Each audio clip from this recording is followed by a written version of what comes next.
Shalom, all praises, glory, and honor is due to Yahawah, Bahasham, Yahawashi, Bahasham, Kodash.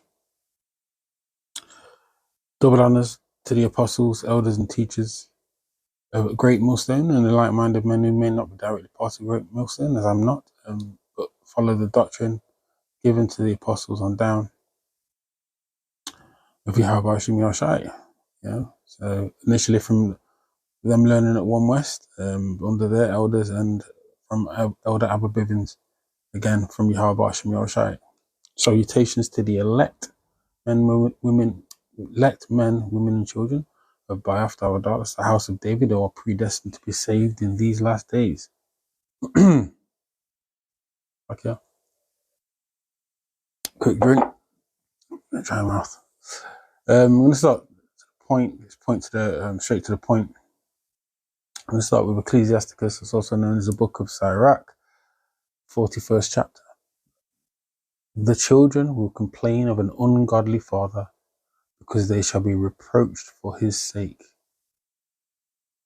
Woe be unto you, ungodly men, which have forsaken the law of the Most High. So no, I should have started from 6. 6, wrong one. Because they weren't given the laws. This is about the nations and how their captivity, or those going into captivity under them is now a shame unto them. So Salakia, I should have started from 6. The inheritance of sinners' children shall perish, and their prosperity shall have a perpetual reproach. The children will complain of an ungodly father, because they shall be reproached for his sake. So plenty of articles about reparations. Right now in the Guardian UK, there's this article. Give me a second. The Guardian founders have found the link to the triangular slave trade, or the transatlantic slave trade, otherwise known as, and they are asking UK government and royals called on to investigate slavery links for after Guardian apology, because the owners of the Guardian found that the founders were linked to the so-called slave, or to the slave trade. So UN experts lead calls for public and private bodies to take steps forward toward restorative justice. They're not going to be able to restore anything. The laws will go into that through the scriptures. Yeah.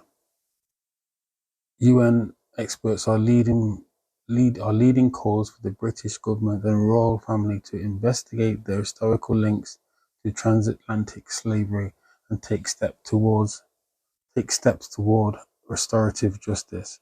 I'm going to go to a quick scripture. I was reading earlier, but I'm going to go to Habakkuk 2, straight to the point with this.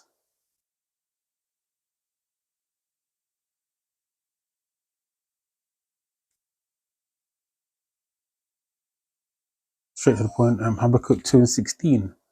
Thou art filled with shame for glory. Drink thou also, and let thy foreskin be uncovered, be exposed. The cup of the Lord's right hand shall be turned unto thee, and this is what we're seeing, yeah. And shameful spewing shall be on thy glory. Go into this word, shameful spewing. So because that face of the covering cast is being lifted up, we're going to Isaiah 25th chapter, 25 and 7 and 60. What we're seeing is all the past iniquities, all the past actions, and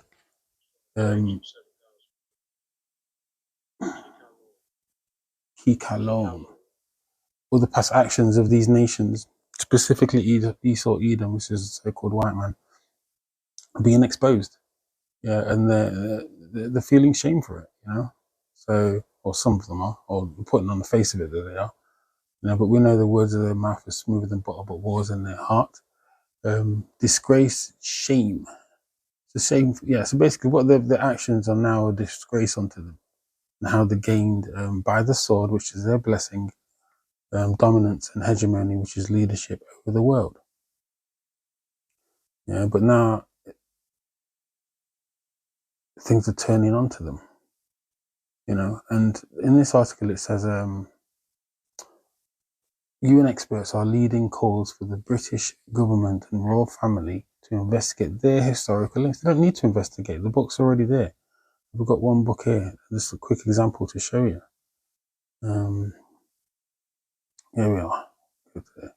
This is a book that I've got. Great Stain. I'm going to read a few of the paragraphs from chapter 2. Yeah. All right. Chapter 2, The Great Stain, page 53. The transatlantic slave trade had two distinct branches there. There was a southern trade from the Congo and Angola to South America, primarily Brazil. This was run largely by the Dutch and the Portuguese, Edomites. And there was the northern trade engaged in by all the seagoing countries of Northwest Europe, with Great Britain emerging in the 18th century as the leader. Yeah, this is important because it also, the next paragraph, because it also shows that the Northern Kingdom were part of this trade from 1492 onwards. Yeah, in fact, they were the first to be enslaved under these Edomites in this time, by before the Southern Kingdom were. Yeah, so let's read it here in this book. Slaves were needed because the local people, which was the Taino Indians and what we now know as so-called Hispanics, Native Americans and Latinos, could not be coerced into working the gold and silver mines, so acting as servants or raising large crops of tobacco, coffee, rice, cotton, and above all sugar. You see, because they were not cooperative. Not that we were cooperative. That's not what I'm saying. It's just that, you know what I'm saying, that's the way YAHAWAH wanted it. You know, to get the Southern Kingdom into the Americas so the prophecy could be fulfilled. I will continue with this passage from the book. The first eastward shipment of sugar, so from the Spanish West Indies, was made in 1515. See, an example again that the Northern Kingdom were in captivity. And the first westward shipment of slaves from Africa in 1518. From its probable origin of the South Pacific, businesses of growing and refining cane sugar had spread westward in the Middle East, then in Cyprus, Crete and Sicily, and from there to the islands of the West Africa coast, Madeira, Cape Verde, and the Canaries, and then across the Atlantic. It had a huge and ever-expanding market in Europe, and its two byproducts, molasses and rum, also sold well. What scripture does that remind us of? It reminds us of Joel. Get this. You know, so the scriptures, yeah, are alive. Yeah. People that say this Bible is not real or it's just a fairy tale that don't know what they're talking about, you know. Don't know what they're talking about. And I'm going to read Joel chapter 3, verse 3. And they have cast lots up for my people and gave a boy for an harlot and sold a girl for wine that they might drink. And what did it say here in this book? Yeah. One of the two biggest products were rum and molasses. Yea, and what have ye to do with me, O Tyre and Zidon, and all the coasts of Palestine? Will you render me a recompense? And if you recompense me swiftly and speedily, will I return your recompense upon your own head? Pay me back now, because ye have taken my silver and my gold and carried away into your temple my godly things, pleasant things. The children also of Judah and the children of Jerusalem have you sold unto the Grecians, that ye might remove them from their border. Wow. Behold, I will raise them out of the place whither you have sold them. So basically, this is that verse 7 is talking about when we can read in Isaiah 10, Isaiah 11, Jeremiah 23, and 10, Zechariah 10 and 10, isn't it? Yeah, well, when Yahushua returns, he will gather his elect, simple as that, and then place us back in the land, or the elect back in the land, with the hopeful elect. Behold, I will raise them out of the place whither ye have sold them, and will return your recompense upon your own. That means the nations are going to go into captivity. Simple as that. Yeah, and we can prove that by the scriptures. I'm going to continue. Lord's will, I'll get to that as well.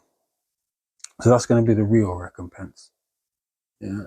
I'm going to Joel 3. I'm going to that word recompense.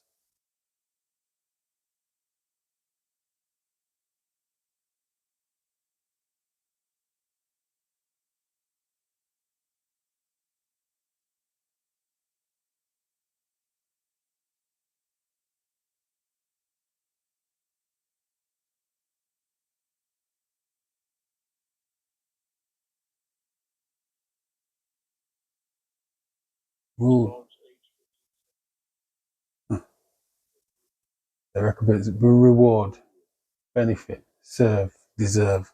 So basically, they will be rewarded with captivity. Yeah, the recompense will be on their own head, and only Yahushua will do that when he takes the kingdom. Yeah, we read Daniel. You read Book of Daniel 7th chapter. Yeah, the saints shall take the kingdom when Yahushua returns. Their joint ears. So back to this this book, The Great Stain. And West Indian plantation owners had to replace 1/10 of their workers every year. This may have seemed wasteful. Basically, they were killing the workers until we died, simple as that. But the planters had worked it out, and the consensus among them was that it was cheaper to buy than to breed. All right, every European power, this is where I'm going to get the link where the royals and other powers know the history and know their involvement. Every European power that took part in the slave trade tried to corner at least part of it. But with the exception of Brazil, monopolies were not a success. Governments were too limited and their agents often too venal for effective enforcement. And buyers disliked them because, as usual, monopolies meant higher prices. One example was the Royal African Company, set up in 1672 with the backing, among others, of Charles II of England. His brother, the Duke of York, his cousin, Prince Rupert, and the political philosopher John Locke, the expert on civil liberties. I want to jump down to the second paragraph in this.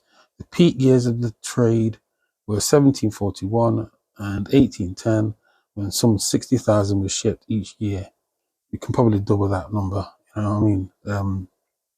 That goes into Deuteronomy 28 and 68. Today we see it. We established that the slave trade did happen, and that they, especially the royals and the leaders, knew about it. There's a separate issue. Charles II was called Black Boy. Charles II was called Black Boy, but that's a separate issue. That goes into a different part of the true royal family of Iberia and Europe, and that's definitely a separate lesson. So I've got this book here, The Great Stain. I want to go to the article if I can.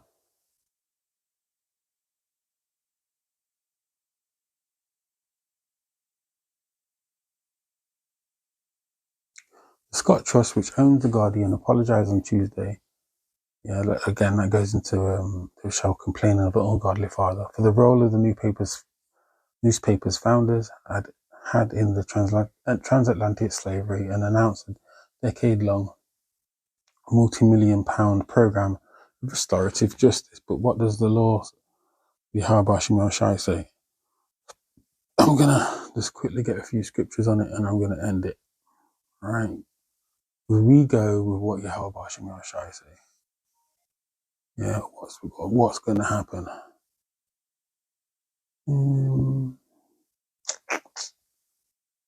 captivity of Esau Edom. No, wrong one.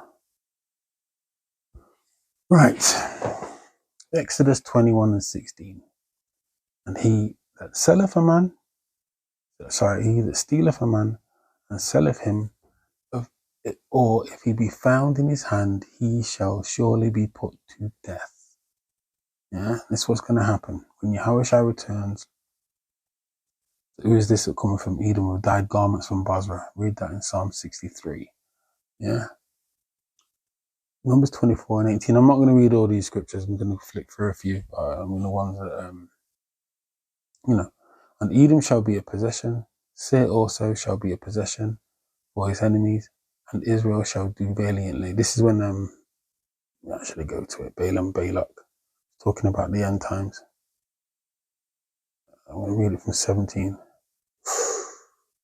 Ooh.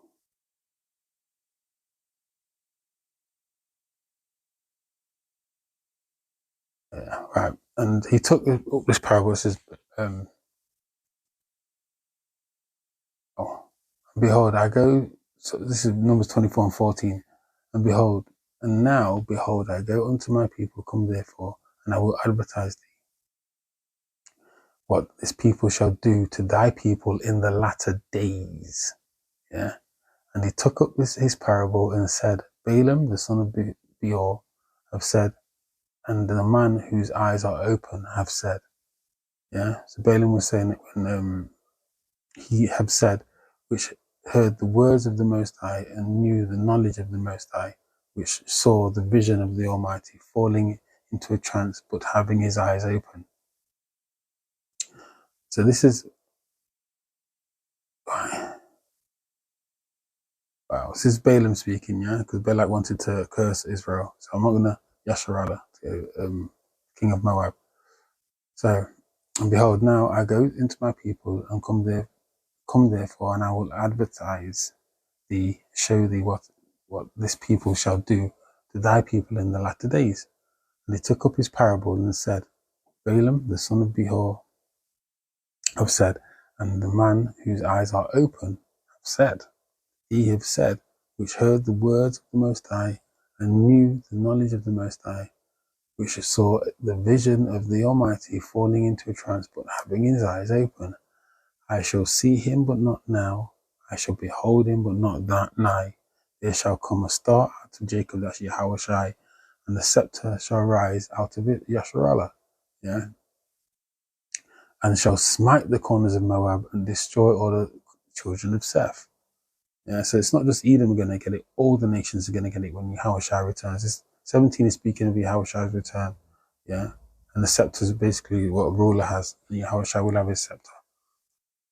And Edom shall be a possession. Seir also shall be a possession, as the land for his enemies, and Israel shall do valiantly. Out of Jacob shall come he that shall have dominion. Speaking of Yahawashi, so those people who say Yahawashi is not mentioned in the so-called Old Testament, this is one example of it. I shall destroy him that remaineth of the city. And he looked on Amalek. He took up his parable and said, Amalek was the first of the nations, that's the small hats, but his latter end shall be that he perish forever. Wow, that's lovely to read. Yeah. I'm just going to read a few. And the Lord thy power will put all these curses upon thine enemies, this is Deuteronomy 13:7, and on them that hate thee, which persecuted thee. Psalms 2 goes into when Yahawashi gets his kingdom. Wow. Declare to thee the Lord saith the army. And I want to go to Psalms 110. Psalm 75:8 actually. For the hand of the Lord Yahawah, there's a cup, and the wine is red. It is full of mixture, and he poureth out the same, but the dregs thereof. All the wicked of the earth shall wring them out and drink them. So, this can link up with Jeremiah 49, I think it's 12. Yeah. I'll quickly get that. Jeremiah 49 and 12.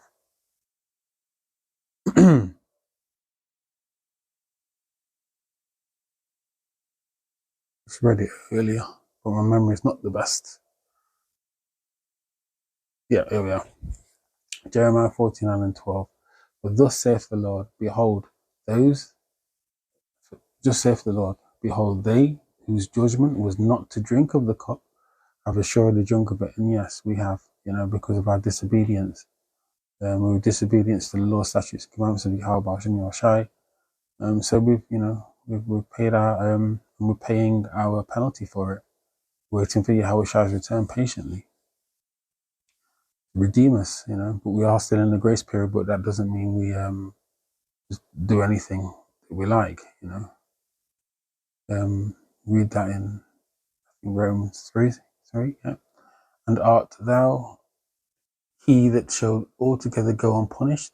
Thou shalt not go unpunished, but thou shalt surely drink of it. This is speaking of the other nations, specifically Esau, Edom. This was about Esau, Edom, look there. Esau is being made bare. And that's part of it as well. Esau is being made bare. Yeah. He's being exposed. Simple. That veil is being cast off. It's being lifted off. Where at one time, they couldn't do anything wrong. But now, through the Spirit of YAHAWAH, wow. And they're being exposed to many, many levels for destroying the earth, along with, because, this place is defiled, destroying the so-called morals of the people. What's promoted is just pure wickedness. What do I call them? Transformers, the alphabet people. It's all being promoted. Today, this transformer guy in England died, and they're all promoting it like it's a big loss. Like, wow, it's complete madness, man. We get to the point. Psalms 149 and 8. To bind their kings with chains and their nobles with fetters of iron, to execute upon them the judgment written. This honor have all his saints, pray ye the Lord. And who are the saints? 148 and 14. Israel, and 15 5. Psalm 50 and 5 proves who the saints are. Yeah, I'm gonna go to it. Ooh. Psalms 11. If I can read that. Isaiah 14 and 2. And the people shall take them and bring them to their place, and the house of Israel shall possess them in the land of the Lord for servants and handmaids, and they shall take them captives, whose captives they were, and they shall rule over their oppressors.